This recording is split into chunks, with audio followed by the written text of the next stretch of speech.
Professor Layton is a Japanese puzzle adventure game and is most importantly my favourite game series of all time. The first game, Professor Layton and the Curious Village, was released in 2007 in February in Japan, and for me, here in England, it was released in 2008.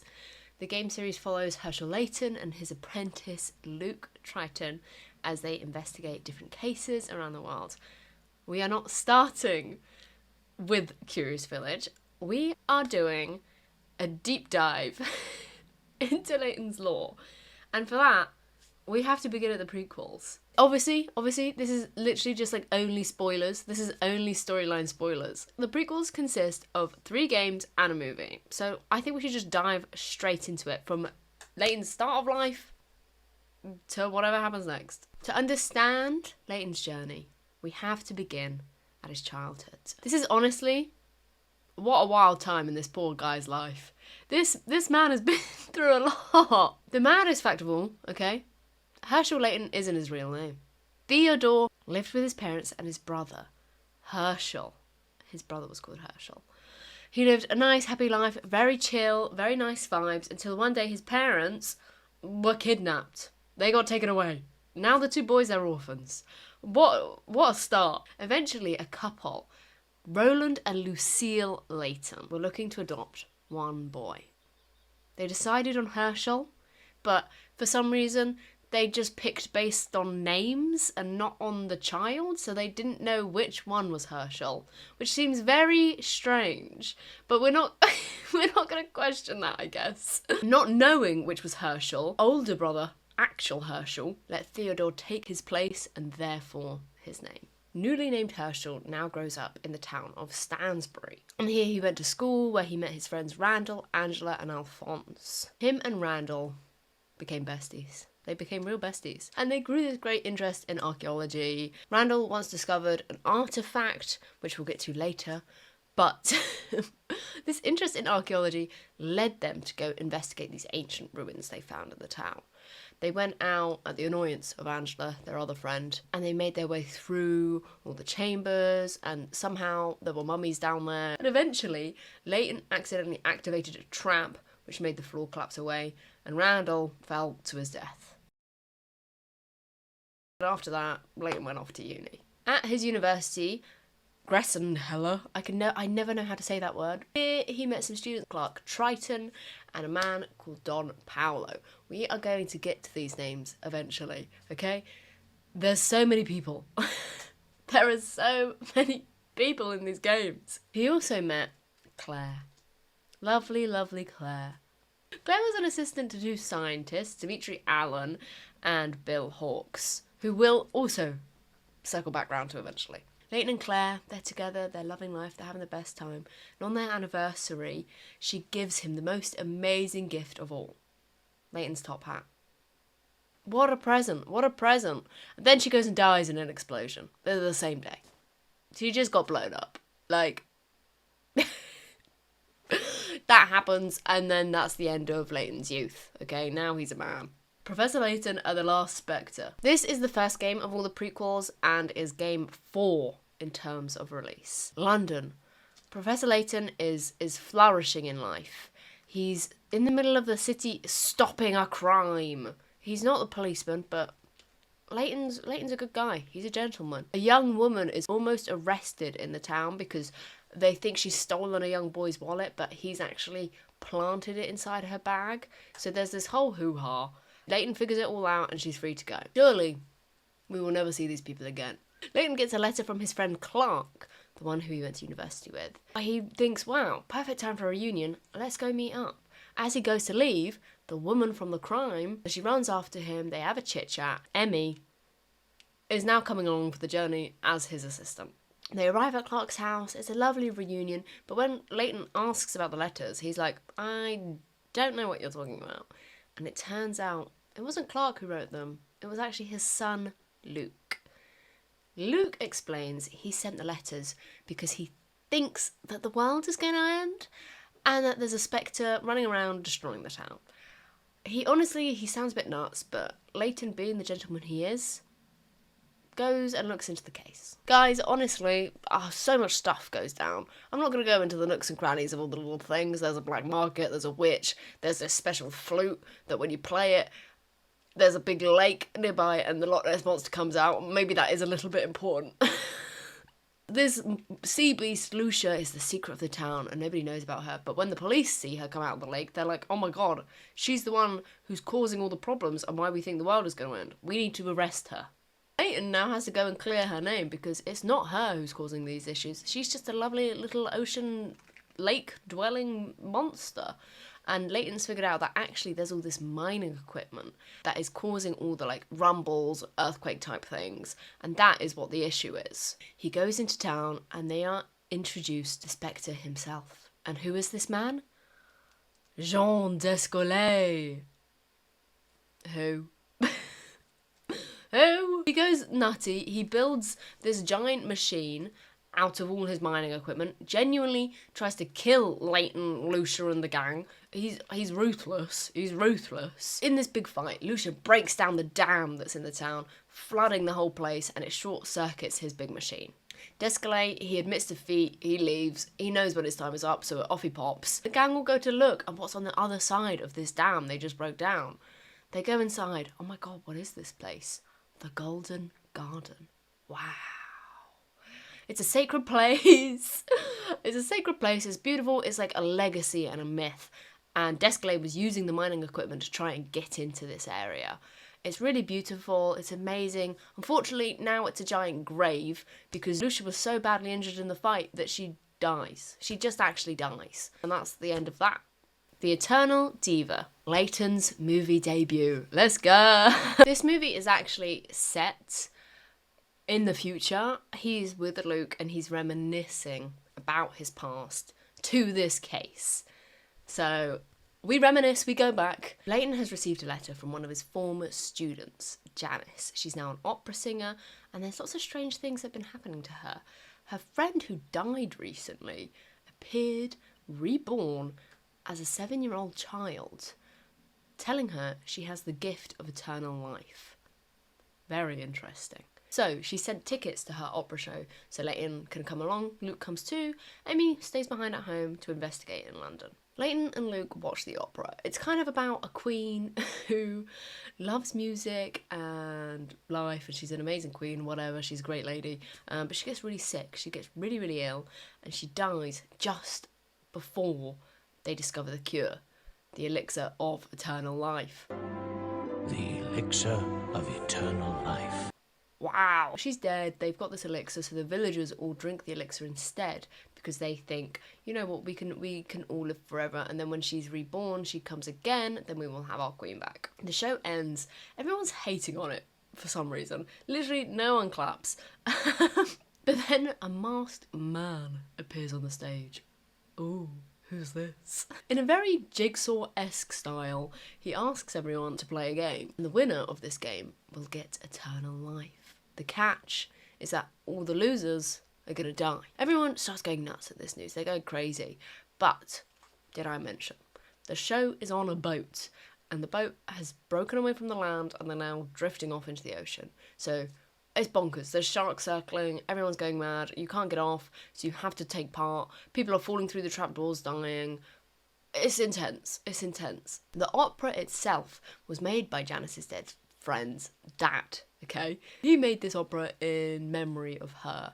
And for some reason, he seems to have adopted that 7-year-old child that was at the beginning. Honestly, it's kind of weird. He calls her Janice. It's giving very creepy vibes. He's also weirdly invited a young schoolgirl to come to the musical. She's a chess champion and he wants talented, clever children to come watch. It's giving creep. It's giving weird. One thing I have to say about these Layton villains is they have budget, okay? The masked man, he gets all of the people who have solved one of the riddles onto these little rowboats, okay? While they're on the rowboats, they're looking at what the answer is. The boats transform into speedboats and he blows up the entire ship. He just blows it all up. There's like antiques on board, all these like beautiful old crowns, this lovely furniture. The whole thing is like magnificent and he just blows it to smithereens. Meanwhile, okay, in London, Emmy's investigating a missing child. Ooh, I wonder who that could be. Get that man locked up. I swear to God. So she goes and sees Dr. Schroeder to discuss this Ambrosian artifact he has. Okay, first, chronologically, who the hell is this man?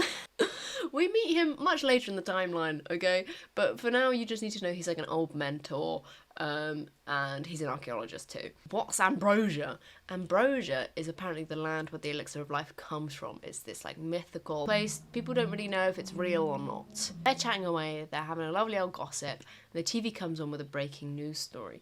All the people that were missing on the boat, who were losers, have washed up on the shore in these submarines. So they're all fine. They're all alive. Let's go. Back to Layton now, okay? They've washed up on a deserted beach, and this scene is giving Survivor. Like, they're all sitting there on the rocks, just looking out to the waves. I kind of love it. Layton then punches a dog, sees a castle, and builds a helicopter.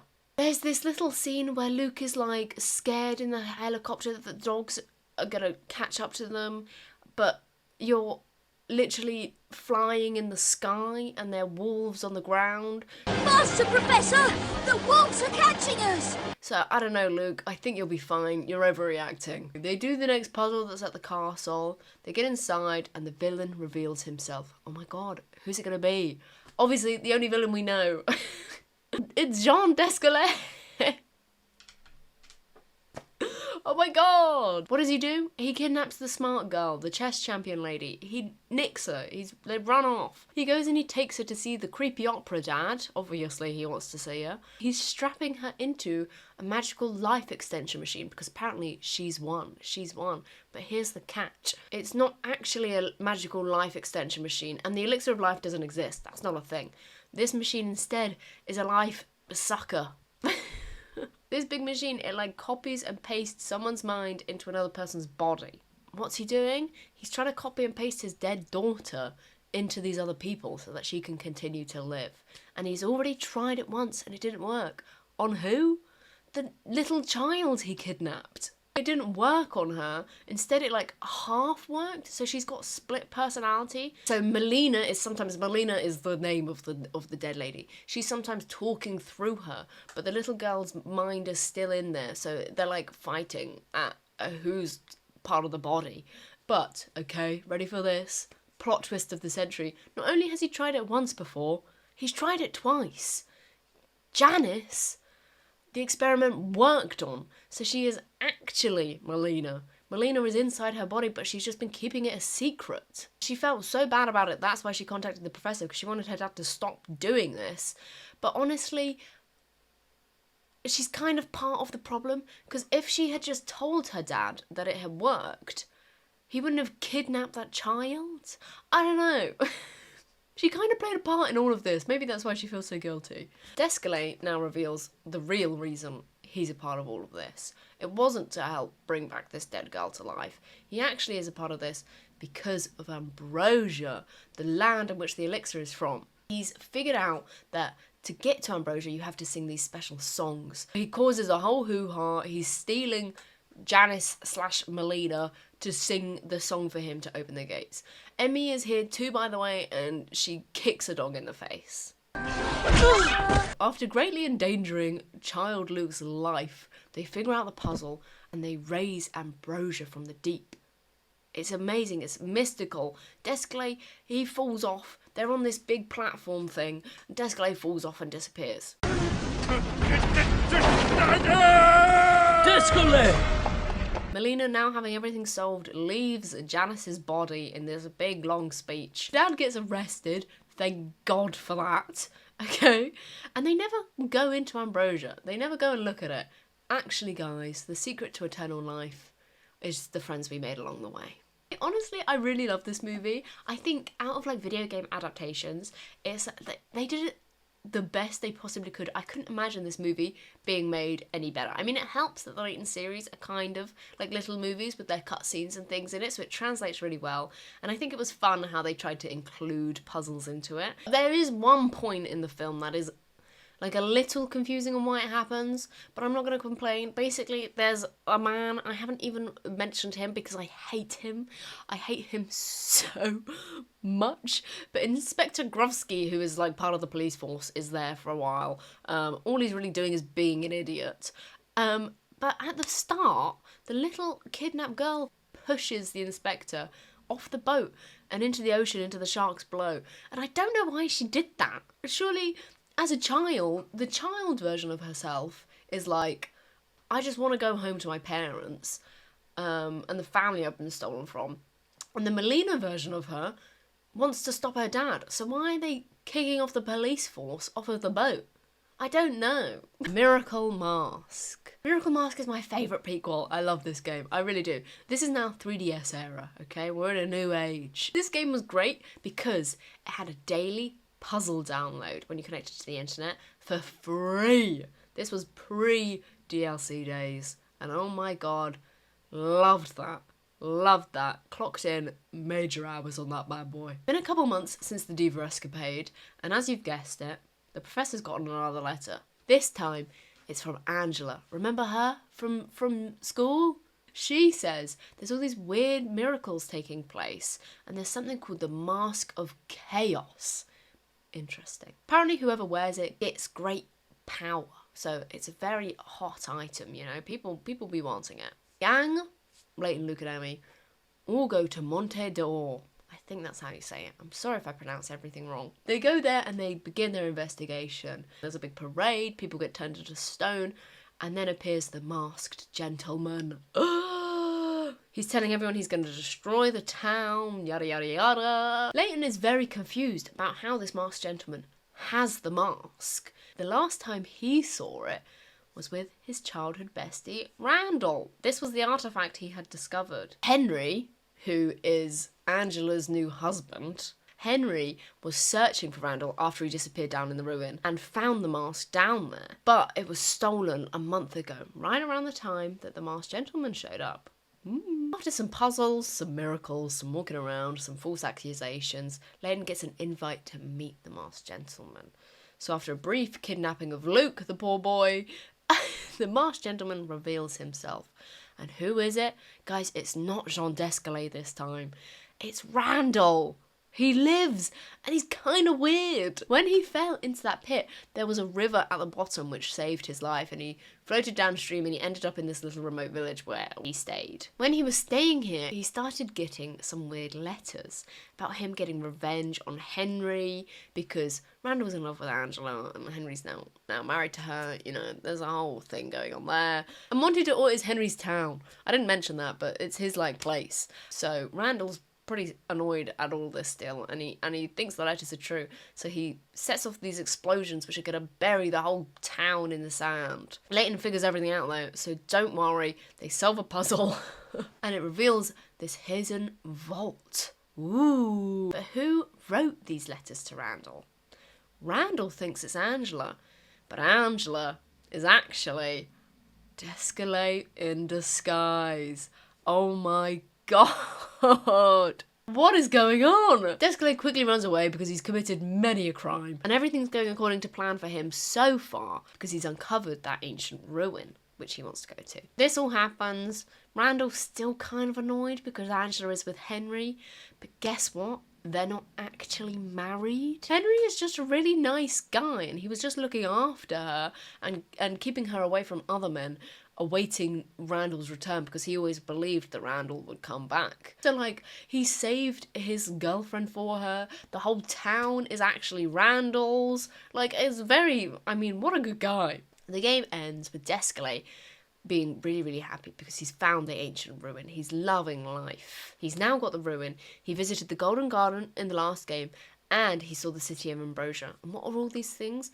There is something called the Azran legacies, and he's unlocked them all. He's thrilled, but then suddenly this big task force operation people come storming in and take over the base, so Randall has to get out of there. Not Randall, so d'Escalay has to get out of there.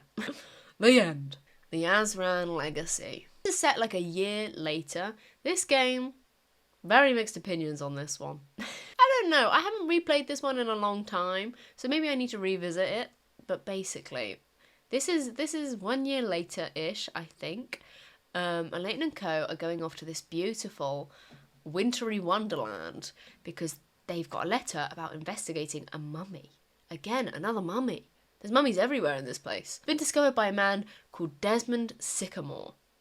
I like this game because you travel in this big airship and you go to all these different locations, and I think that's kind of fun. The reason this game is good in my mind is because there's a thing called Papoños in the game, and I love them. I think they're really cute. I wish a plushie existed. I would buy it in an instant. The game itself is pretty scattered on its plot.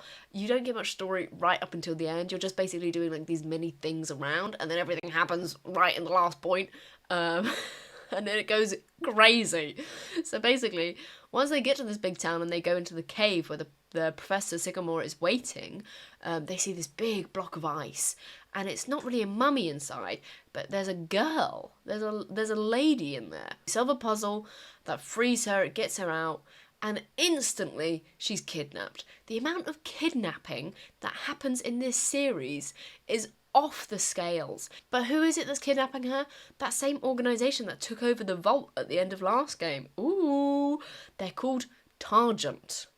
We'll see a lot of them this time around. Targent take her on this airship. Layton and Co are in pursuit. They get on board of the baddie ship. They meet a man called Leon Bronev, who is the leader of this evil organisation, Targent. So while they're on there, the girl then reveals she has magical powers. She sends off this like shockwave thing that distracts everyone. She passes out and Layton manages to grab her and they escape down an escape route. However, she wakes up and then falls off, and so she's disappeared down into the woods below. So now they have to park and they have to go look for her. It just never stops. They land finally and they see her, and she seems to be walking on water. She's talking in this foreign language, and whatever she's saying seems to open up this big chamber below. They head on inside and all the walls are glowing. There's all this carvings going on, and Aurora, who's the girl, she explains that she's a representative of the Azran people. Ooh, they are the ones that have all these legacies. And she says to find the legacy and finish everything off, they have to find these eggs that are all dotted around the world. So off they go. They have to travel around in the airship and find all the eggs in all the different locations. That's where we meet Papoños in the town of San Grillo, I think it is. Best location. It's like this lovely beach place. I love the art of that town. I think it's really cute. They're trying to get the last egg, which was taken by Targent, obviously, who also want to unlock their legacy because they think it's going to give them great power. They think they're going to get loads of control. So they've got this last egg and they're keeping it. They enter this tower base and they meet Bronev again, who offers Layton a place in the organisation. But Layton, being the gentleman he is, he says no. I'm not interested. So Bronev decides to reveal some very interesting information. He plays this video of two people. Ooh, who are they? Lucille and Roland. Who are they? They're Layton's original parents. Targent are the people who kidnapped them. Oh my god. He says he's gonna kill them if Layton doesn't join, but Layton still says no, and manages to leave with the egg, so whatever, I guess. That's fine. Now they've got all the eggs. Ready to make this master egg key. You put all the eggs together and it makes the master key. So, they're with Sycamore, and this is where he reveals, oh my god, he's actually Descalay! Obviously, he has to come back somehow. Have a big fight, they have a big tussle, and Descalay runs off with the egg key. This is now the wildest part of the story. Everyone goes back to the ice cave because that's where you unlock it. So everybody's there. Emmy betrays the professor. Why? Because she's actually working for her uncle, Bronev. Okay, I guess. She literally threatens to kill Luke, and she takes the key and Aurora down into this sanctuary area to try and use her powers to get the legacy. With all this going on, Descalay is like, what? And so he decides, after trying to kill Layton this whole time, he's actually going to team up with him and stop Bronev. During this happening, they try and give Emmy this like bad redemption where she lets Luke go and she's like, I'm not actually going to kill you. But she still threatened to murder a child, and she did kick a dog, so I don't really care for her. So this new gang of Luke, Descalay and Layton now are traversing down the ruins to try and get to the sanctuary. Ever putting Luke in danger, they go through this one area where there's these statues that have laser beam eyes. They try and solve the puzzle, but Luke still walks through And of course, he's going to get shot. So Descalay jumps in the way of the laser. What a hero. While he's there lying injured on the floor, he reveals to Layton that he is in fact his big brother.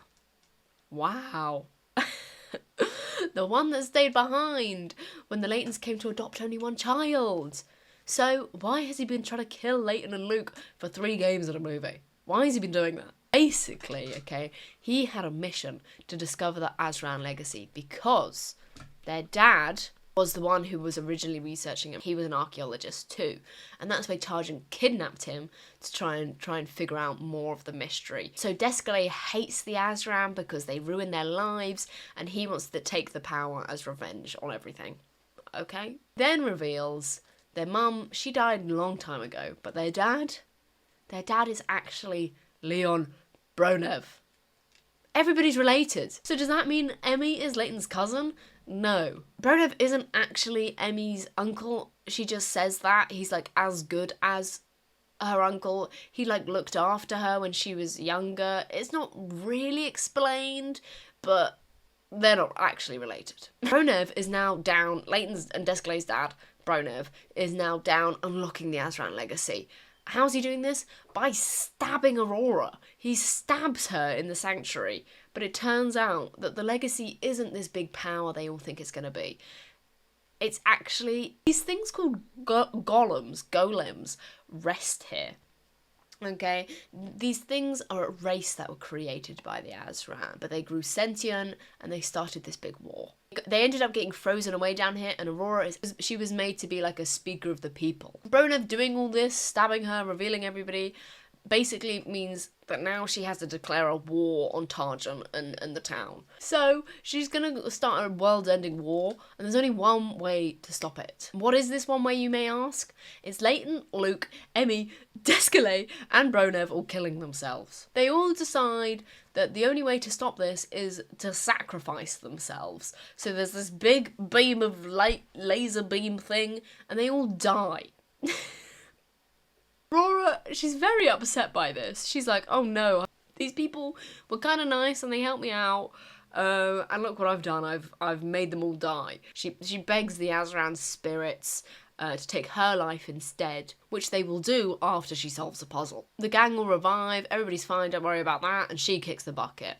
We're fine with that. They come back down to Earth. I forgot to mention, while this is all happening in the sky, of course, because we've been flying around in blimps all game, of course it rised up into the air. Bronev gets arrested, thank God for that.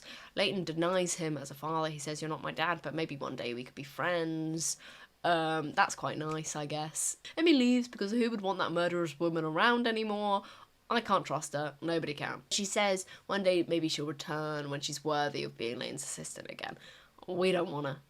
She kicks dogs and tries to kill little kids. I'm good never seeing her again. And that's the end of the prequels. What a time. What a journey. How badly can you tell it's been weeks since I filmed that first part? I'm recovering from being sick, and also that orange t-shirt was in the wash so I couldn't wear it, but the consistency wouldn't matter anyway because you can tell in my voice. Anyway, it doesn't matter.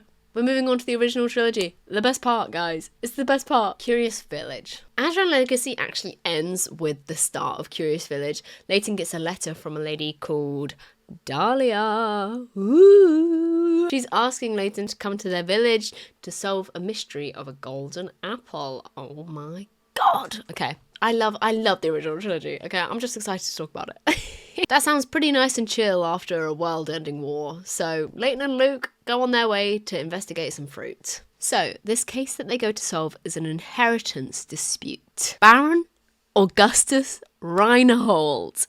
He's died. Oh my god, okay? And in his will, he's announced that the golden apple is somewhere hidden in the village for anyone to find. So the two of them, Luke and Layton, they head to this little town. It's pretty cute, but there's this weird, big, spooky tower off in the back. No one's talking about it. They have stuff to do, so they go to Reinhold Manor. This house is amazing. It's magnificent. And Luke notices these two portraits on the wall, one of the Baron and one of the Baron's daughter, Flora. Oh my god. Okay. We don't know her yet, but we will soon. Iconic queen. So they go and meet the family. Lady Dahlia, the lady who wrote the letter, Gordon and Simon. Okay. They have a chit chat. There's this big loud bang, and the family cat runs away. So obviously, Layton and Luke have to go look for the cat. What else would they do? I mean, come on. They finally get back, cat in hand, and oh my god, Simon's dead. He's dead on the floor. He's been murdered. Blimey. So Inspector Chelmy from Scotland Yard, a much better character and Inspector than that stupid man from the prequels. I just hate him. I just hate Grofsky so much. Chelmy's now here to investigate this crime scene. During their investigation of the body and the scene, they find this small cog that's next to Simon's body. So they take that as evidence. And when they're investigating and questioning everybody, they realise Raymond? One of the two. The butler of the family was missing during all of this happened. So Layton and Luke go and look for him. They go and have a search, and as they do, they see a man shuffling Raymond's dead body into a bag. He's getting his body, and he's running off with him. Madness.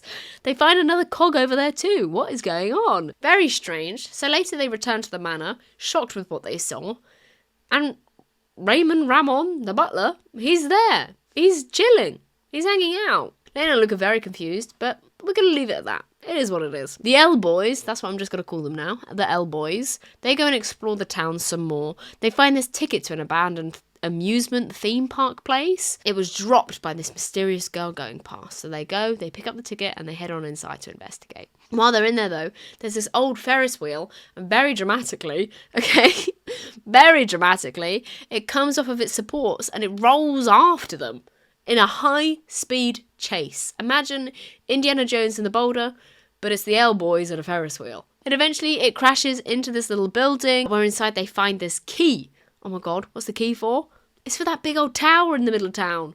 We gotta go. They get a call back to the manor from Inspector Chelmy, where he seems to have deduced that Layton is in fact the murderer. He's the criminal. He thinks he wants the golden apple all to himself, and he killed Simon by smacking him over the head with a vase. Very dramatic. He goes to arrest Layton and asks him to hand over the key to the tower. But how does he know they have that? He's been up there investigating. Layton realises Chelmy's being a bit sus, okay? He's being a bit strange. He knows there's an imposter among us. Chelmy rips off his disguise. Oh my god, and who is it? Layton's self-proclaimed rival, Don Paolo! Hold for applause.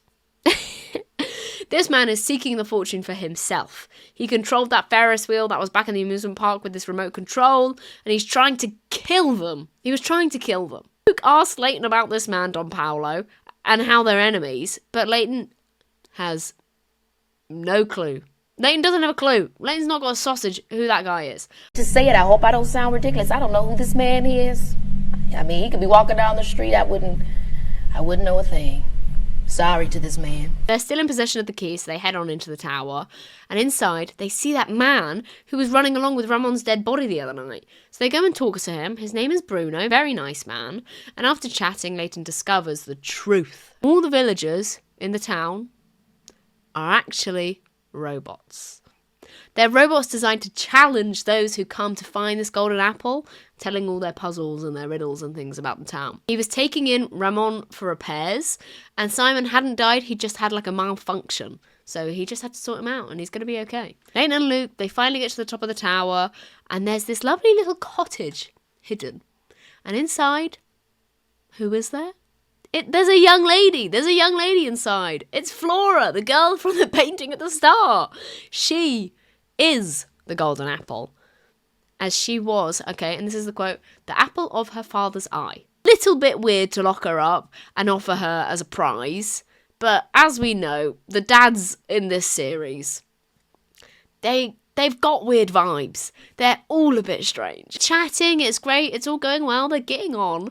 And then Don Paolo, obviously, comes crashing in. He's using this flying machine he's got, and he starts destroying everything. He just starts wrecking shop. Luke runs. He's trained at this point. Layton and Flora get trapped at the top of the stairs. They're not used to the constant attacks that Luke is. They run back to the cottage. Layton gets to work and builds himself this glider thing. Takes out the stuff in the room, and they escape out the window. There's this big old tussle. Eventually, eventually the glider falls apart and they fall. Flora, she's lying unconscious on the ground, but it's okay. She comes to, and when she does, Layton notices she's got this little birthmark on her neck that's in the shape of an apple. They go back to the manor, they see where her portrait is, and they see a little hidden switch in the shape of an apple. So, bloop, they click it, and it reveals the real fortune. There's a ton of gold back there. This then, opening that door up and seeing all the prizes, that sets off this recording from the Baron himself. It's congratulating them as being the winner, and it explains that he made this village because he was dying and he didn't want his daughters to be alone. So he says that once you get the gold, all the robots will go into like shutdown mode and turn off. But as we know, Layton, he's a gentleman. So he lets Flora decide what she wants to do. She says to leave the money to repay these robots for all they've done and to keep them functioning. Don't know what they're going to do with it, but sure, I guess. Okay, enjoy. She then leaves with Layton and Luke, and they go and start a new adventure. Oh my god, icon legend. Pandora's Box. Pandora's Box is my favourite game. Pandora's Box is set on a train, so how could it not be brilliant? How could it not be amazing, okay? We begin with Layton and Luke receiving, wait for it, a letter. It's from Dr. Schrader. Do you remember him from the movie? No way! He's back! He's come into possession of the Pandora's Box. Ooh! This is an item that bestows the fate of death on whoever opens it. And we've actually seen it before. In Eternal Diva, there's a moment where they're looking at the telly and it's sitting on his desk in the scene, which is actually kind of funny because that means he's just been holding on to it this whole time. And he's finally just now decided, I think I might pop this open. The Schrader, anyway, in the letter, as we've just said, explains he's going to open it up and that if he dies, he wants Layton to finish off all his work. Layton and Luke, they head off to go see Dr. Schrader. When they arrive, he's dead on the floor. He's already gone. And the box, missing. It's disappeared. All they see around is this torn up photograph and an old ticket to the Voluntary Express. Oh my god! Who's going to pass up a nice train ride? Obviously, Layton and Luke need to go and have a journey to see what's going on. They get their tickets and they go on board. They meet the owner, Mr. Beluga, Chelmy, who's there investigating the case as well, and Flora, who's snuck on board because she doesn't want to be left out. They literally left her at home. How rude. The train makes its first stop in a little farm town. It's having this big celebration. And in the town they meet this man who seems to have a connection to the box. Mr. Anderson's recently deceased mother founded the town. That's very interesting. He's also got this daughter named Katia, who seems to be leaving the town when we see her. There's a big crowd around her and they're all saying bye. While they're talking, they're all having a chit chat. What happens? Flora gets kidnapped. Obviously that happens. Luke's out of the running now. He's too attuned to what's going on, so they've got to get her. Don Paolo takes her away and hides her in a barn in the town, and then dons this incredible disguise as Flora and takes her place. Layton, Luke, and Don Flora then go back on the train, but they get drugged. And so they pass out in the train car, and while they're there asleep, the train car gets swapped onto a different train, and now they're getting taken to a different village. They're heading on over to the Phantom Town. It's called Full Sense. They get off and they walk through this spooky old corridor in the station. It's showing all these images on the walls, all these photos of the town's former glory, how amazing it used to look, incredible. They get out and they see the town itself for the first time, and it looks exactly like those photos that were on the wall, but they were from 50 years ago. It looks identical. While they're there and they're investigating, Layton somehow now figures out it's actually Don Paolo, it's not Flora that's with them. Don explains he didn't kill Schrader, he didn't do anything to him. He turned up, he was already dead on the floor, so he just took the box and ran. There's a chit-chat, he accidentally drops it, Layton snatches it up with his quick little fingers and has a little investigation. He notices there's this interesting symbol on the top, recognises it from somewhere else in the town. Despite the imminent threat of immediate death, Layton decides to open up the box. And what does he find? Nothing. There's nothing in there. It's completely empty.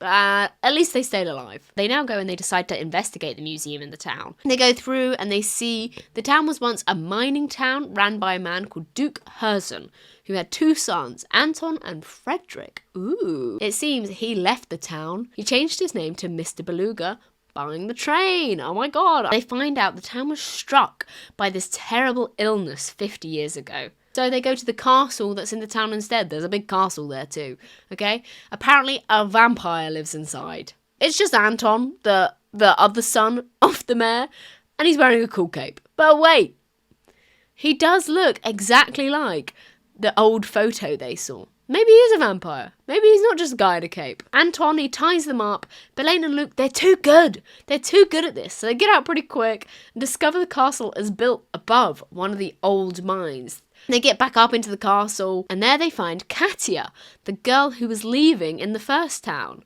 Ooh, Anton seems to think Katia is actually this woman called Sophia, who's his old lover. For some reason, Anton now thinks that this lady left him for Layton. They have this big fight, but Anton's doing really badly. It's kind of embarrassing. That's how Layton figures it out. 50 years ago, when the miners, they were digging and they were excavating down below, they accidentally opened up this big gas pocket, which made all the villagers hallucinate, okay? Loads of people evacuated, including his love, Sophia. She left the town as she was pregnant. Oh my god, she had to look after the baby, so off she went. Anton stayed behind. He was so deeply affected by the gas from staying, he still sees the town as it once was. Layton and Luke also breathed in the gas when they entered the train station, and after seeing all those photos of the town, they pictured it as it was too. Katia, she'd come to the town. The reason she left her village and she was coming to this town is because she wanted to free her grandfather and let him know Sophia, her grandmother, had passed away. He gets real angry at this news. He gets real mad and goes to go kill Layton, okay? Because obviously that's your first port of call. He slices, though, accidentally. He runs forward and he slices the big chandelier, the chain that holds the big chandelier up, okay? He slices that, and then everything comes crashing down. This, though, this action, nice turn of events, actually covers up that big hole down below for the mine and suppresses all the gas. Lovely. That's great. So we now get to see the town and Anton as they actually are. Gross and old. Layton gives the Pandora's box over to Anton and explains that the curse, this death curse going around, is actually just remnants of gas that's inside the box. And Anton then reveals that there's actually a secret compartment in the box only he and Sophia knew about. Inside, he'd put a letter. He had sent it off to try and reach her. That's how it got out into the world. There's this really fun puzzle in how you open it up. And when I first played the game, I was obsessed with this little puzzle. Should I tell you? Basically, it's the first puzzle. You have to blow into the microphone. I thought it was so cute. I don't know. I really liked that. I really liked that was how you solved it. I remember sitting there for ages being like, I don't know what to do. You just have to give it a little puff of air. A little puff. And then boop. Open it pops. Open up that secret compartment, and Anton discovers the box did reach Sophia, and she's written him a letter in return. She explains in her letter that she still loves him, but that she's going to die soon, R.I.P., and that her dying wish is for her granddaughter Katia to finally meet her grandfather. Anton vows he's going to be a good grandfather before he goes and joins Sophia in the afterlife. At the end credits, Anton's reunited with his brother, Mr. Beluga, on the train, and Layton and Luke finally, okay, this is the end credits, Layton and Luke finally go back to that barn and find Flora. She's been stuck the whole time in there. How outrageous is that? Okay, they also see Dr. Schrader didn't die, he was just passed out from the gas, he's all good. Don't worry about it. Professor Layton versus Pheonix Wright, Ace Attorney. This is a collab game. It really doesn't have much impact on anything, so I'm not really going to go into it, but this kind of slots in about here on the timeline. Maybe it's a game before, it's somewhere here. This is more so a Layton game than an Ace Attorney game. It's generally considered canon, at least in the Layton timeline. It's not at all in the Pheonix Wright universe. It's not. I don't think it's considered canon here, and it barely connects to the canon in Layton. It affects nothing. It's just a fun little side quest. I'll briefly explain it because it really doesn't do anything to anything. Layton and Pheonix are both separately investigating a young woman involved in a crime and these witch trials. Okay. With vampires before that, now it's witches. Layton's focused on solving puzzles and like finding clues and things, and the Pheonix Wright side of the game is him defending people who are put on trial for being witches. They come together eventually while investigating, and at one point, Layton gets turned into a golden statue while trying to defend Maya from this witch, and his arm falls off. It just snaps off. It's okay. Don't worry about it. He's alright. They sort it all out and they all go home. And it affects nothing. They never talk about it ever again, obviously, because it's a spin-off. Whatever. That's what happens. That's what happens. They sort it all out. Don't worry. The Unwound Future. Okay, this is my second favourite game. It's really close between Pandora's Box and this one. I think this game is generally fan favourite because, I mean, it is iconic. It is an unbelievable game. It's so good. So anyway, I mean, let's just get into it.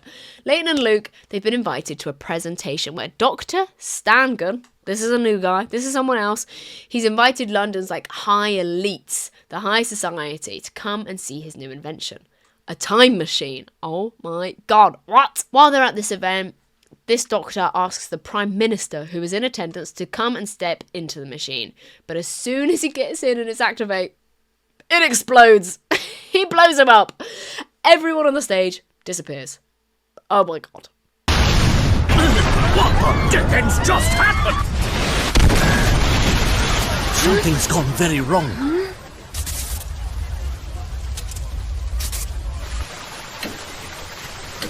Oh, where is he?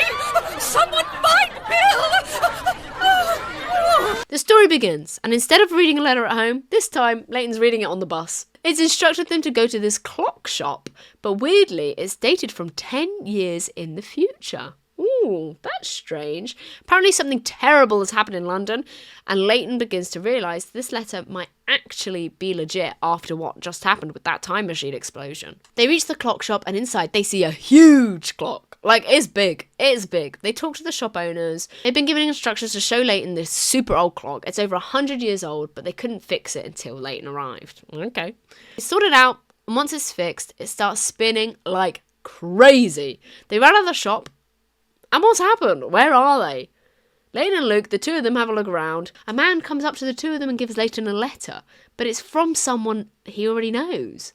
It's from Luke. What? What? It says to meet him in the hospital to prove to him they are now in the future.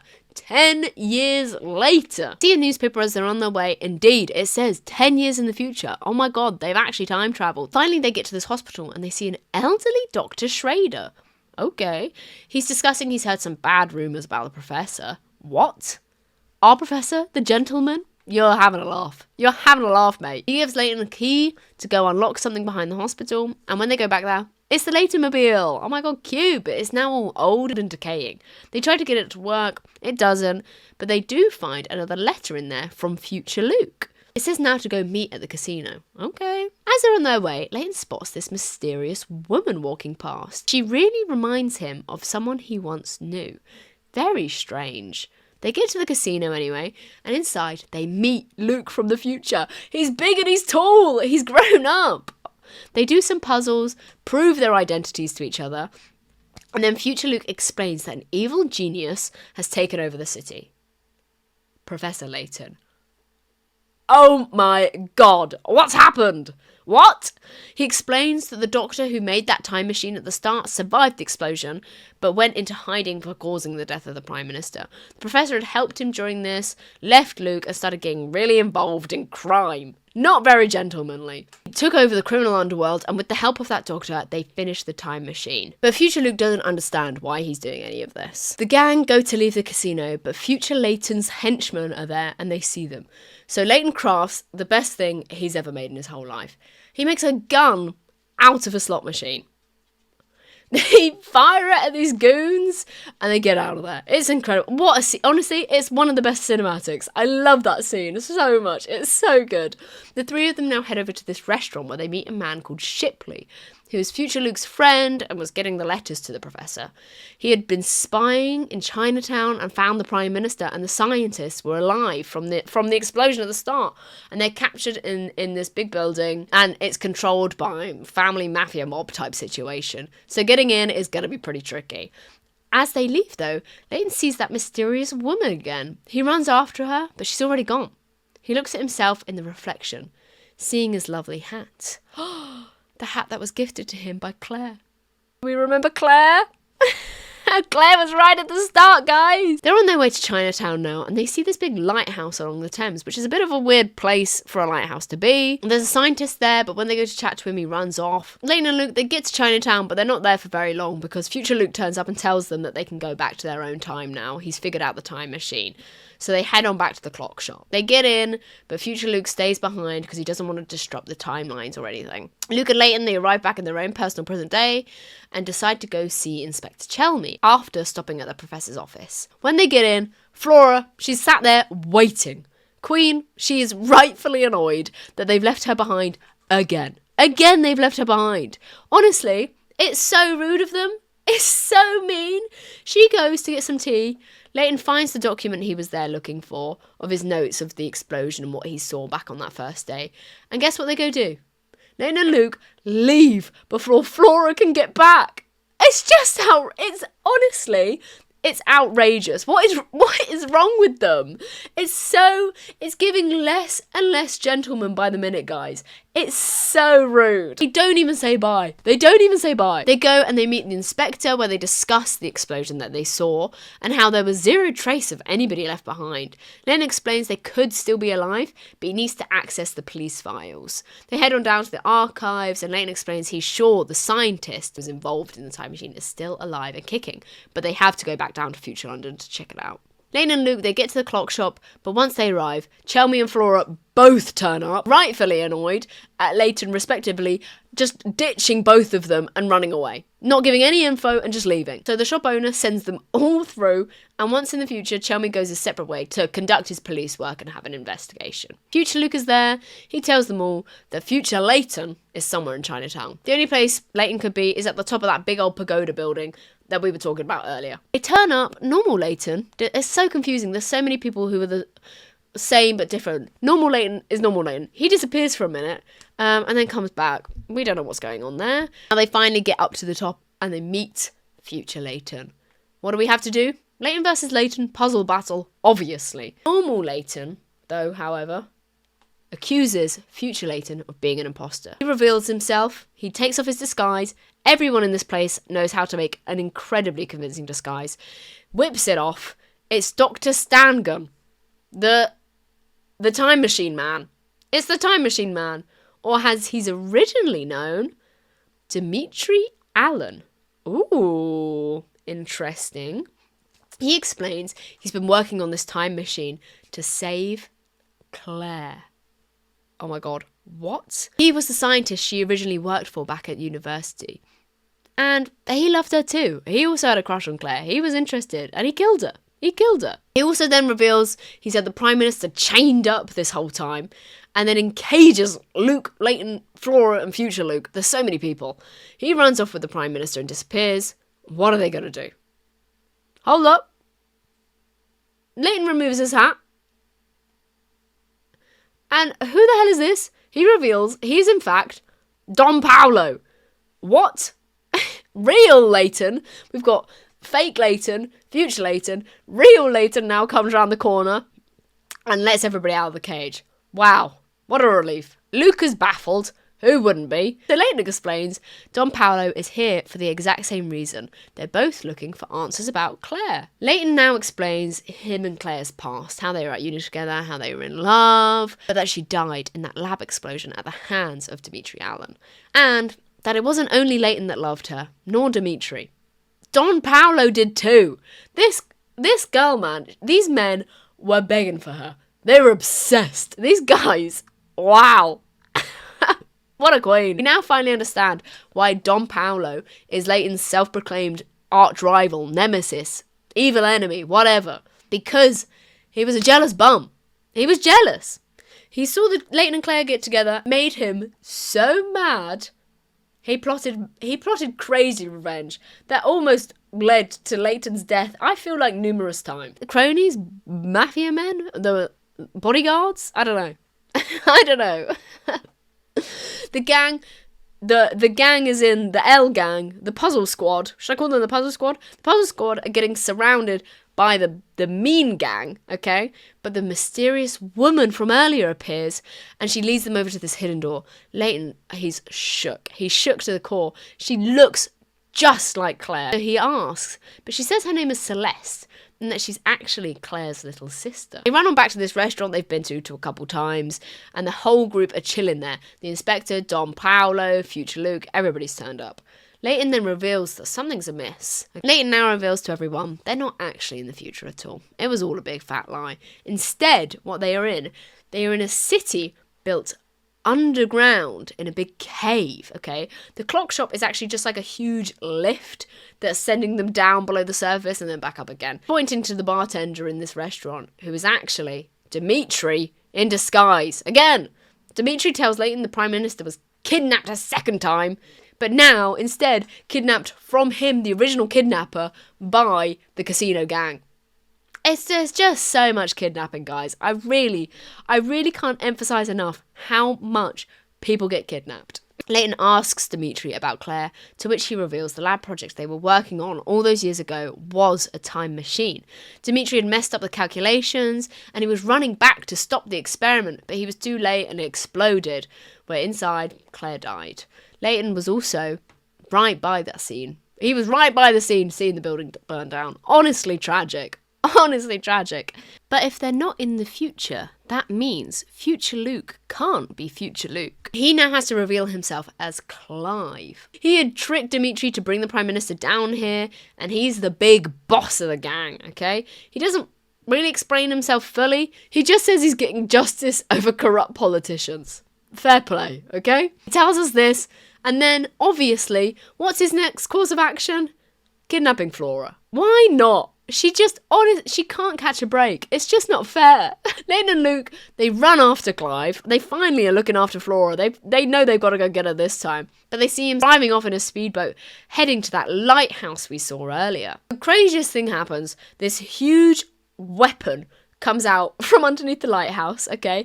And it just starts firing off bombs. It just starts going nuts. It's destroying the whole city.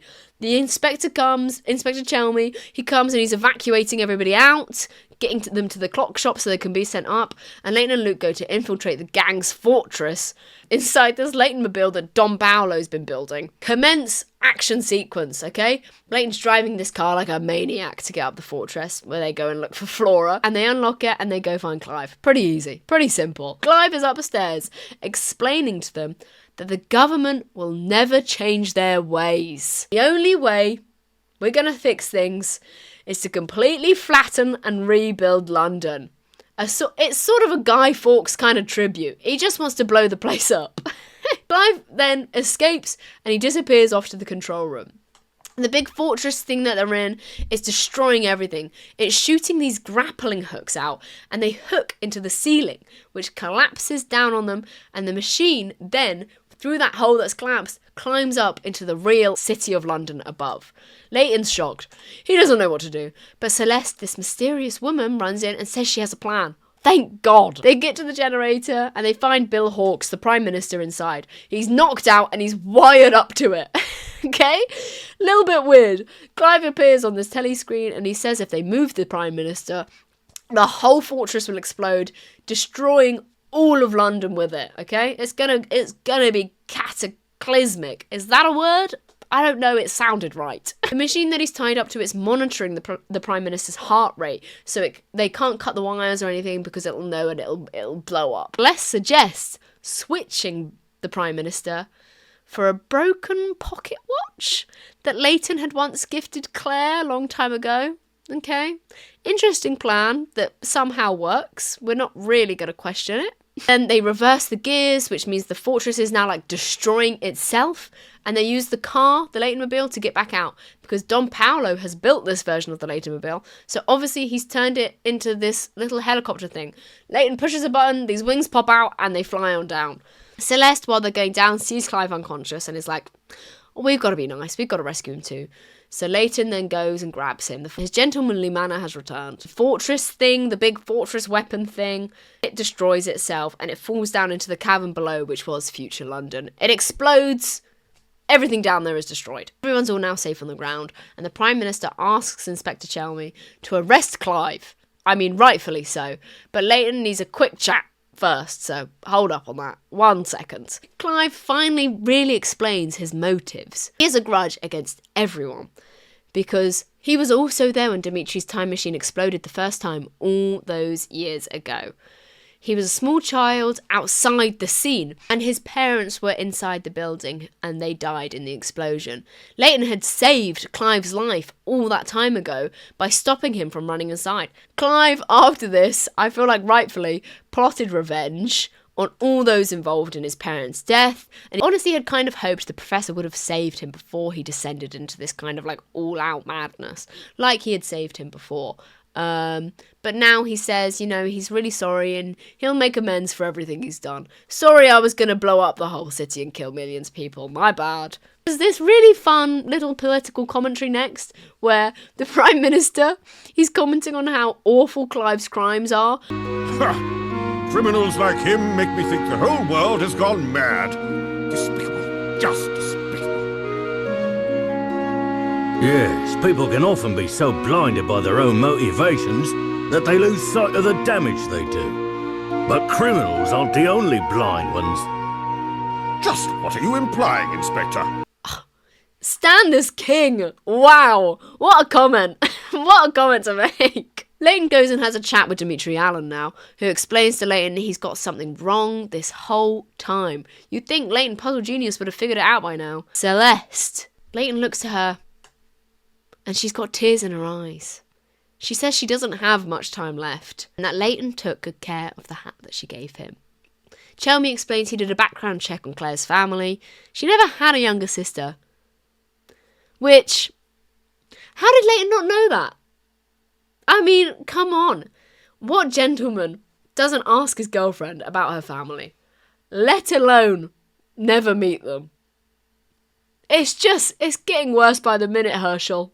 It's really not looking good for you. Dimitri explains that experiment 10 years ago didn't completely fail. Claire was sent to the future, but she cannot remain here. She has to go back to the moment of the blast to fix time and stuff. I don't really know.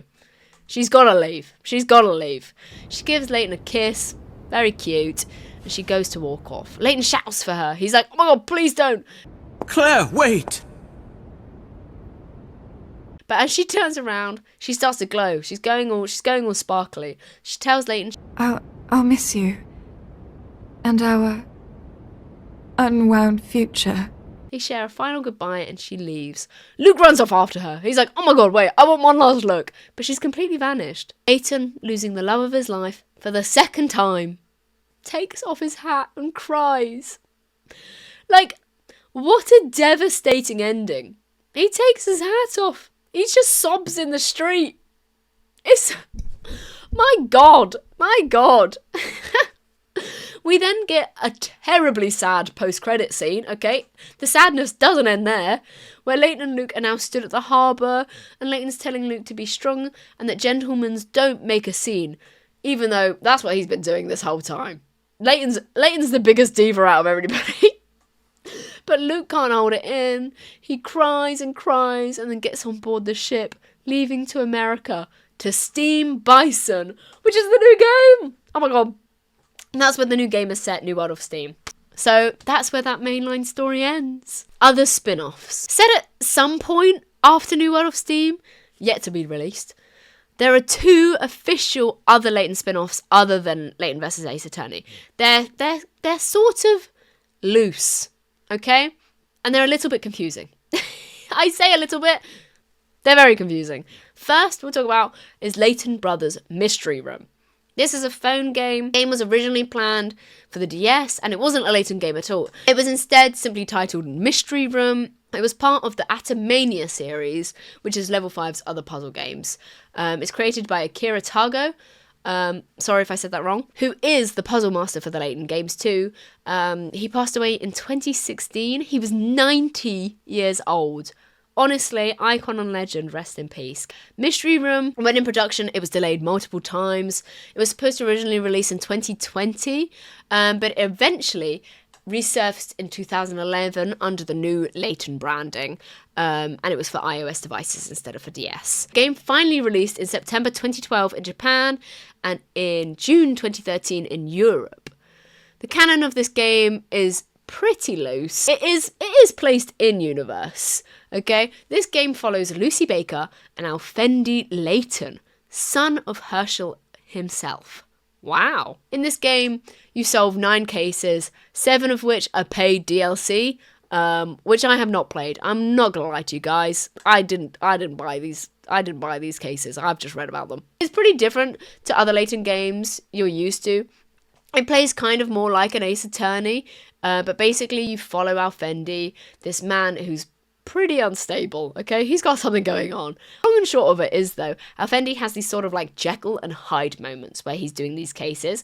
They basically just solve a bunch of murders, and at the end it's revealed Alfendi has a personality disorder from being brainwashed. He was brainwashed while he was in a coma, and so there's this man who read him this brainwashing book while he was in a coma years ago, and planted all these false memories in his head. So there's lots going on there. He thinks he's a murderer at one point. It's all a bit strange. I really think Herschel should have gone and checked up on him at some point, but Layton's not involved at all until the end when he's on a phone call with the inspector. He just left his son out there in the dark. He really abandoned him. That's that game. That's all I have to say about that one, really.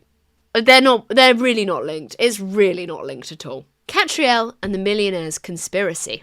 Would you believe me, after I told you that somehow Layton's got another kid? He's got another one. All I can say and hope is he takes better care of this one. Layton's mystery journey, Katrielle and the Millionaires conspiracy, follows Katrielle, the daughter of Herschel Layton. The game follows her as she goes around London solving mysteries while looking for her missing dad. Where's he gone? What's happened now? This game came out in 2017. It was in July for Japan and October for Europe. And it was also re-released on mobile and on the Nintendo Switch. I feel like maybe that's foretelling for New World of Steam with the release of the Switch 2. But we'll see. We'll get there later. We'll find out what happens eventually, I guess. In this game, you complete 12 different cases. It's again very different to other console Layton games in this case. And of course, it comes with paid DLC. Let's go! Thanks, level 5. I love microtransactions! Layton's Mystery Room, interestingly, gets more solidified in the canon with the start of this game, confirmed by the Layton Twitter account.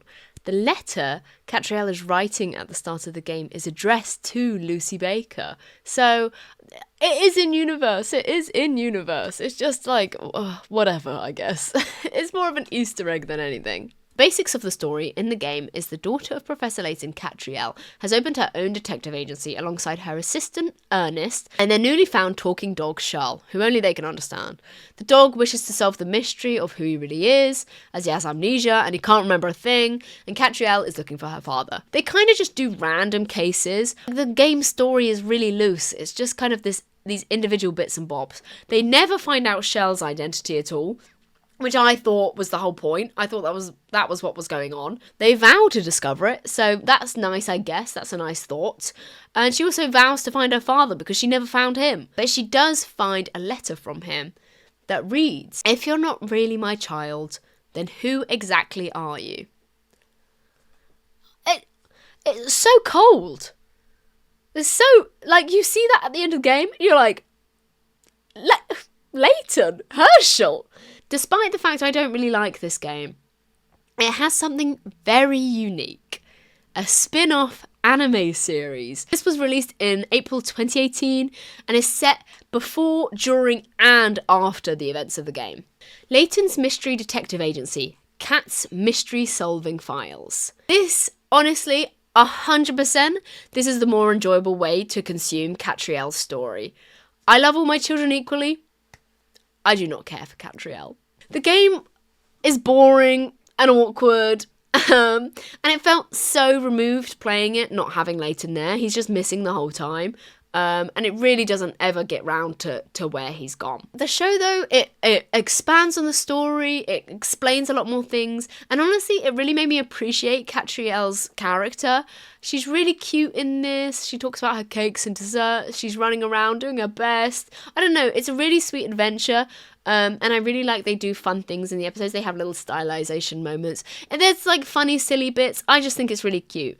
You can't really find the episodes anywhere legit. There is a lot uploaded to YouTube though. So if you're interested, I'm sure you can find some by having a little search around. That's what I did. On an interesting side note, Reddit user Harmony Spawning or Spooning.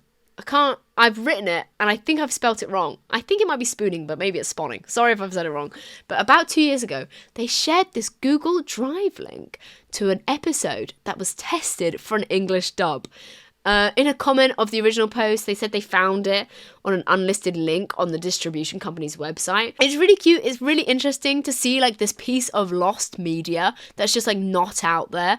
It is an episode that doesn't have Layton and Luke in it though, so I kind of wish they had a test with them and we could have heard their English voice actors. But it's still really interesting to watch.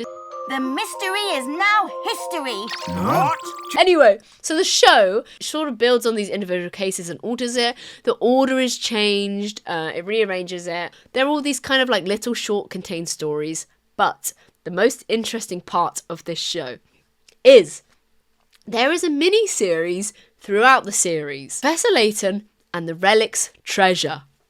What? These episodes are super different to the rest of the show. They have a continuous storyline that runs throughout, and it reveals Katrielle's lore and how Layton disappeared. Rosa, who I didn't mention her because she doesn't really do anything in games, but she's Layton's old, I don't know, she's not a maid.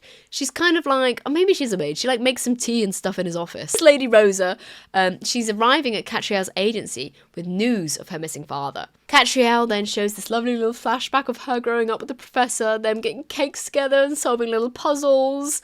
Layton looks, okay, the character design of Layton in this show is so cute. He's so round. He looks so sweet. I love him in this.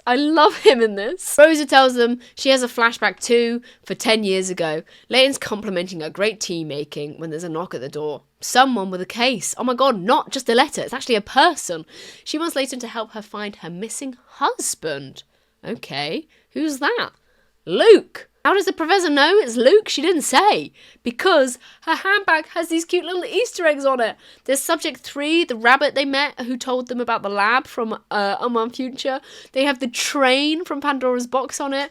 And then there's a little bow, which I think is supposed to be Flora's bow in her hair. Has these little charms on her bag, and that's how Layton can tell that she's married to Luke. Apparently, Luke and this lady were solving all sorts of mysteries in America. They came back to England, where Luke had found a big mystery, but he ended up holding himself up in his room alone to figure it out, and then disappeared. Layton says he'll go and have a look, and Rosa tags along too. How cute! I love that for her. They go to Luke's room in the house they're living in London, and he's got all these cute little pictures of him and Layton's adventures on the wall. Layton notices there's a stop clock, there's a crack in the ceiling, and there's this rug on the floor, and figures out straight away Luke's location. Luke is involved in something real dangerous, which is why he pushed his wife away, but he'd hidden a puzzle in the room for Layton to find. The crack, the map, the clock, it all reveals he's hidden at the British Museum. Rosa, Layton and Luke's wife now all arrive at the museum, and they confront the curator, who apparently has Luke hidden somewhere. He calls the guards. Layton comes through with the sword fighting skills, of course. The curator finally reveals Luke's location, in the basement. He reaches for what I think is a taser. I think he's about to tase Layton, when Herschel reveals his true name. Don Paolo. Honestly, this is baffling to me. I have no idea why they're still rivals now. Did they not figure it all out? Did they not become friends at the end of Game 3? I don't know. I don't know why he's doing this. Oh well, I guess. Oh well. They then talk about this relic crystal that he's hiding. We don't really know what that is yet. And then Layton chucks Don Paolo the keys to leave out the back of the museum. So they are friends? I don't know. He was about to tase him. I don't know what the relationship is here. They open up this door and they find Luke inside. Layton says the most hypocritical, unbelievable line of his life. いくら謎解きのためとはいえ、女性を悲しませることをしてはいけないよ。英国紳士としてはね、ルーク。Tell Flora that! Honestly, so disrespectful. We see Luke now and oh my god, he's all grown up. Oh my god. He's a different person. He's a different human being. They have this cute little hug and Layton whispers to him about the relic stones. Relic stones are these little jewels that are connected to a huge treasure, but they are also apparently cursed. Oh my god. And that's why Luke was looking into it alone. This first stone, it was found 120 years ago and was researched by scientists until one day the stone changed. This light emitted from it like a compass and it led in a direction to the next stone and then to the next and to the next and so on and so on. Eventually, these stones will lead to the treasure, the relic. This is rumoured to be like an eternal mystery. Apparently, Luke wants to solve this for Katrielle, as it's tied to her in some way. The pair, they team up to solve it together. Layton thinks, what if the stones aren't leading you to the next, but are instead of this one big loop, explaining why everyone thinks it's eternal? So they gather all the stones up together and they see what happens. At the end of the first episode, they then reveal the ending of the game, the letter from Layton asking who Katrielle is, if she isn't his real daughter. So we're going to find out, finally. The next episode opens on a stormy ship. It's obviously set. This is like a flashback going on. There's panic and chaos. Everyone is leaving. Luke is on board, but he seems to be looking after this lady who's giving birth. He comes in with a blanket and a bucket. All you need to deliver a baby. This little girl is born safely, and Luke and this lady and the baby have to escape the ship before it sinks. But this woman, Camilla is her name, she doesn't have the strength after just giving birth to get up. She asks him one last dying wish. The baby's father is an archaeologist, Kyle Azran. He went missing researching the relics puzzle. She asks, take the baby to Layton. If anyone can solve this, it's him. So Luke, armed with a child and this man's name, gets on the lifeboat and they leave the mum behind to die. Delivering this little baby to Layton, Luke discusses these relics. Layton says he can't find who this lady is and he doesn't know any archaeologist called Kyle Azran. Very strange. Layton agrees though to research the relics. Layton explains that until they find her real father, he will be her dad, and he names her Katrielle. Layton could never find any concrete evidence on these relics, so eventually he adopted Katrielle as his own and raised her. After finding Luke and the stones, Luke and Layton are going on their adventure. They leave Kat behind with Rosa and they go off, for he must find the answer. For her sake. They arrive at this cute seaside town called Lengulan, where they heard Kyle Azran had stayed in a hotel nearby. But Layton explains to Luke that Kyle doesn't really exist. The name in the hotel's registry was K. Azran, so it's Camilla. The mother was the archaeologist. Layton believes the father may no longer be alive and that Camilla wanted Layton to solve the relics puzzle. There are 6 stones in total that they've gathered them all and they form this loop of light between them, arranging them in size order, fitting the sizes of the continents on a world's map. Somehow, but not really, because look at the size of the one on Africa. It's like absolutely tiny, but anyways, they all now point towards a direction instead. It looks like it's maybe Lebanon or Syria, somewhere over there. The map is not really accurate. They climb over into this big cave, so I guess they're already in the right country. That's where they are now. And there's this big underground lake. Layton figures it's connected to the tide, so they wait until the next day for when the water goes down, where it's revealed there's a big hidden entrance. It's super small. They squeeze on through and they see a door all the way up the wall. It's very strange. There are these rocks though with convenient diamond-shaped holes in them. So when you place all those little relic stones in them, it reveals this big staircase up, and up they climb. The story kind of fades out from here. And we go back to Rosa, who's recounting this tale to Katrielle in her office. This is all she knows because Luke never sent another letter. Back to Layton and Luke. We've given up on Rosa's storytelling, and we're just gonna go and see what's going on.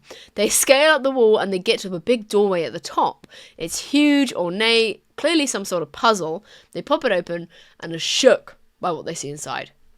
There's this big, huge cave. It's got this weird discoloration around the edges, showing that someone's already been there and that something is missing. They've taken the relic away. Layton thinks it was probably about 100 years ago this happened, so Camilla must have known it was gone as well. Based on the cave size, I think the relic has to be huge. How did someone get it out? Layton thinks, you know what? It's got to be hidden in Southampton. Why? Because that's where, like, the big ship dock is. That's where all the boats are coming in and out of. True fact. That's real. That flashback at the start where he helped give birth to the Katrielle, Luke was on that boat because he was going to a circus. But Camilla must have been on board that boat because she knew where the relic was. They notice, however, when talking, they're being tailed. Ooh, weird. They walk home quietly, but this gang are creeping up on them, and they've got mole claws. They get away safely, but they realise this is a really dangerous case they're involved in. They agree to stop writing letters to Rosa, which explains why she never heard anything again, because they don't want to leak any information. Back to Katrielle and Ernest in the modern day. They're in the British Library. They're looking through books, and Katrielle has come to another conclusion. But what if the puzzle's solved already? We already know it. It was. But who found them and when? In Kat's book, she shows all these public auctions over the last 200 years in London. It seems the relic stones at the time disappeared from auction rotation for 2 years before being put up regularly again. So 110 years ago was when the relic was discovered. But why did they put them back up on the market? To hide the discovery. Back now to Layton and Luke. There's a lot of flicking back and forth, I'm not going to lie. They're now at the newspaper office in London. It costs some proper wonga to transport something that big back to England, so the relic had to be taken by someone really rich and can also solve the puzzle itself. Or maybe it's two people. Layton thinks he knows who. Rufus Aldebaran. Aldebaran? I can't remember how they say it. I think it's Aldebaran. Aldebaran. Just know I'm getting everything wrong. Aldebaran is a famous puzzle solver from 100 years ago.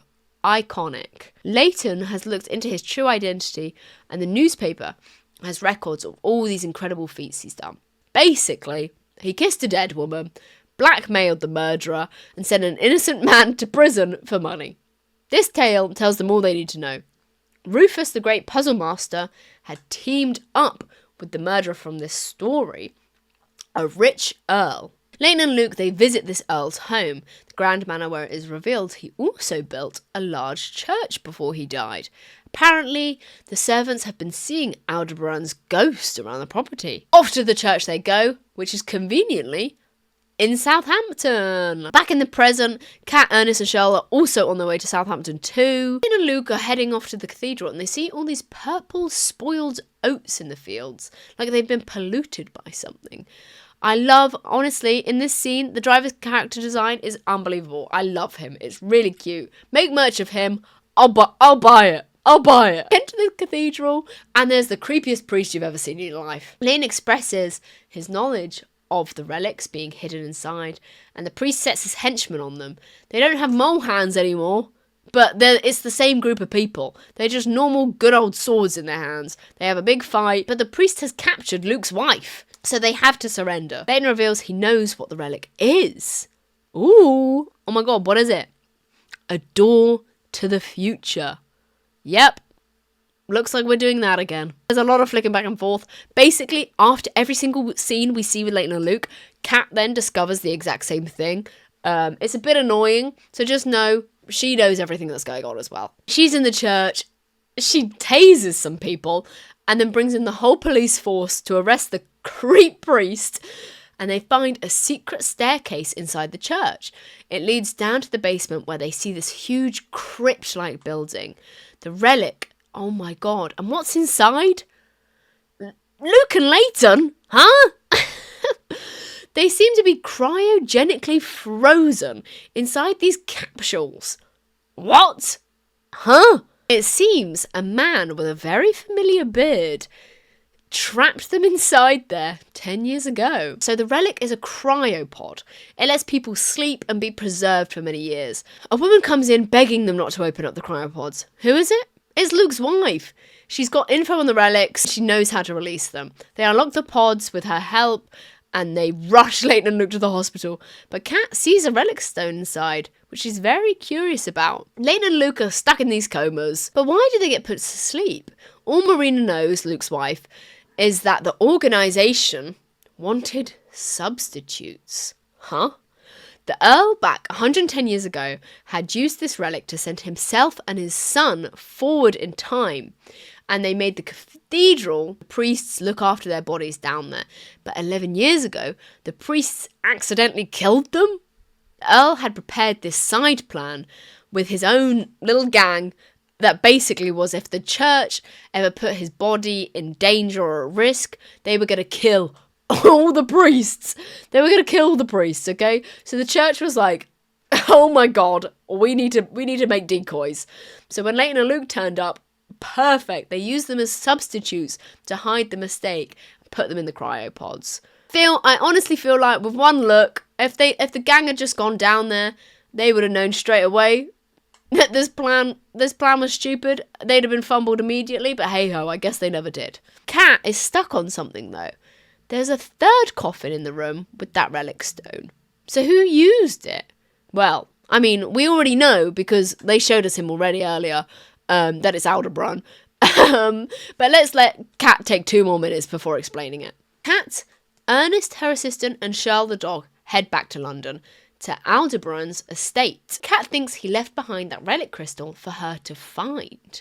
But we see a beautiful sight. Layton Mobile pulls up. He's out of his coma. And father and daughter are reunited. Oh my god, it's really cute. It is really cute. The group now go and explore Aldebaran's estate. They look at all his belongings. He was an astronomer dedicated to the practice, so he's got these crazy huge telescopes. So why did he want to be suspended in a cryopod? I don't know. Earl had done it because he had a disease and he was hoping that in the future they would have a cure. Aldebaran though, not a clue. It seems, though, as they explore, Aldebaran was planning something very big. They put this left-behind relic crystal they found inside a big globe, and it reveals this big star map in the sky that's leading them to Greenwich Observatory. The group, they go down into this underground chamber there, solve a puzzle to reveal Aldebaran himself sipping some wine. Honestly, iconic entrance, but why has he done all of this? After a quick sword fight, he'll explain. It seems back when he was an astronomer, he discovered a comet was going to crash into the Earth 110 years later. That's now! What? Destroying mankind completely. He thought he could save the world. Technology back in his time wasn't good enough, so he decided to freeze himself till the technology was better to build a shelter, to keep everybody safe. Aldebaran, he's gone nuts. He's gone absolutely bonkers, I won't lie. And he wants Layton to continue his plan. But Layton knows that there was actually a fault in his plan. Although his science was correct, it's actually another 120 years till the comet's going to turn up. Why? Because although Aldebaran's thinking was correct, the technology, like he already knew this, the technology wasn't good enough. His old telescope wasn't accurate enough. Today's telescope shows they still have a long way before this doomsday comes. They decide to share their knowledge with the hopes that a genius in the future of the next generation, with the progress they will make in that time, will be able to figure out how to save mankind. The power of friendship and working together will save the world. Aldebaran chucks himself into the river, and that's the end. This is everything we have in Layton's timeline so far. Honestly, I've left out so much. This is like so bare bones of what's gone on. I just tried to hit like the main points of Layton's life. I got all the kidnaps in. I think if I missed a kidnap, shock horror. Honestly, if you're someone who hasn't played the games or watched the movie or the show, even though I've told you the plot, I would honestly really recommend them. There's so much more to them. They're so silly. Fun. They have really interesting and emotional moments too, though. I genuinely think there is like a lot of depth to the Layton story, and things like the movie and the TV series are such wonderful additions to the story, and I'm honestly so glad they were made. Side note, but writing the notes for this video was over 10,000 words. This recap of Layton lore was longer than the dissertation I wrote at university. That is terrible. That is wild. I cannot wait to see what New World of Steam has in store. I'm so excited to see how they're going to fill in that portion of time before Katrielle, and what Luke's been up to in America. I'm honestly I'm just so excited we're going to get Layton back again. Like, actual Layton. Thank you so much for watching this. If you got this far, that's crazy. I hope anyone that loves Layton, or if you don't know anything about it at all, you can see how charming this series is. It really is worth it. Please play it if you like puzzles. I love puzzles and they're so fun. They're so fun. And that's the main point of the game, is the puzzles, okay? The lore is wonderful, but if you like puzzles, please just play it.